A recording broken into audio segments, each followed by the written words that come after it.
Island hopping VNC inalalayan ni Kalingap Edo. At BB Carla hindi nagpahuli. Isang mapagpalang araw sa inyong lahat mga Kalingap, sanay hindi nyo po makalimutan na mag-like sa video na ito mga Kalingap. At paunawa, tapusin muna ang kabuuan ng video na ito at para malaman ang nilalaman nito.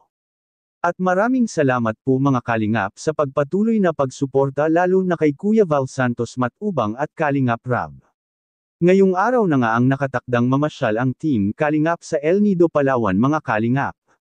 At ngayong araw rin ang island hopping nila mga Kalingap dahil sa limited lang ang araw nila doon ay nilulubos talaga nila ang bawat araw mga Kalingap at nang sa ganun makalibot man lang sa mga magagandang tanawin ang Team Kalingap doon sa Palawan at kasama na ang mga Kalingap Love Teams mga Kalingap ang ka-EDC at ka-Jomcar mga Kalingap.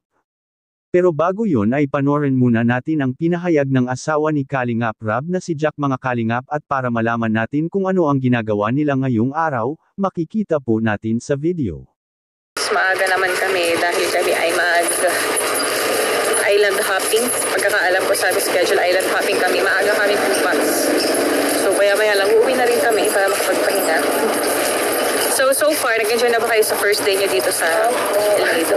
Enjoy ka, Carla? Opo, sa food. Sobrang nag-enjoy si BB Carla at VNC doon sa kanilang first day sa El Nido Palawan mga Kalingap dahil palagi lang itong kumakain doon ng mga masasarap na pagkain sa Palawan mga Kalingap. Nakikilala rin ang El Nido mga Kalingap sa kanilang mga magagandang karagatan at mga magagandang bahura kaya sagana talaga sa mga isda ang dagat nila. At nakilala rin ang Palawan na sa kanilang karamihang pamumuhay doon ay ang mga mangingisda. Maganda at masasarap talaga ang mga niluluto doon na mga ulam mga Kalingap dahil nandoon na ang lahat ng mga high class na mga isda na mahuhuli sa tubig dagat nila mga Kalingap. At siguradong lahat ng mga ulam doon lalo na paggaling itong dagat ay talagang lahat sariwa kaya masarap at maganda talaga ang kain palagi nila doon ni VNC at Carla mga Kalingap. Si VNC at Carla talaga ang pinakamaswerte sa lahat ng mga Kalingap Angels. Dahil may nag-sponsor sa kanilang dalawa at nagbigay budget para makapamasyal rin ang dalawa sa Malaparaiso na lugar ng Palawan mga Kalingap. At kaya maraming salamat sa nagmagandang loob at nagbigay tulong para kina VNC at Carla mga Kalingap dahil sa inyo nakaranas at naka-experience si BB Carla at VNC sa magandang lugar ng Palawan. Kahit sinong tao nang ang arap rin na makapunta rin sila sa Palawan ngunit ang kulang na lang talaga ay ang pera mga Kalingap, kung kaya lang lahatin ni Kalingap Rab na isama lahat ang mga Kalingap Angels ay ginagawa na ito ni Kalingap Rab. Dahil ang pinakagusto rin naman ni Kalingap Rab na maging masaya ang lahat at lalo na sa panig ng mga Kalingap Angels na siyang nagbigay ng malaking ambag para sa mga tinutulungan nila Kalingap Rab ngayon.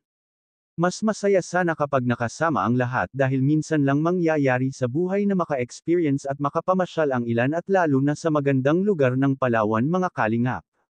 Samantala napaka-sweet ni Kalingap Edo at VNC sa pagsakay sa bangka ni VNC ay talaga inalalayan ni Kalingap Edo si VNC mga Kalingap. At talagang napapalapit na ang loob ni VNC kay Kalingap Edo dahil sa palagi na rin ang dalawa na magkasama at nag-uusap mga Kalingap. At ito rin naman ang gusto ni VNC dahil masaya si VNC kapag nakikita at nakakasama rin niya si Kalingap Edo, kaya sigurado ako na kapag mangligaw na si Kalingap Edo kay VNC ay hindi mahihirapan si Kalingap Edo na mapasagot itong si VNC mga Kalingap dahil kitang-kita naman nating lahat kung gaano naka-close ang dalawang love team na ito. Anong masasabi niyo po mga Kalingap tungkol dito? Please comment and God bless you all.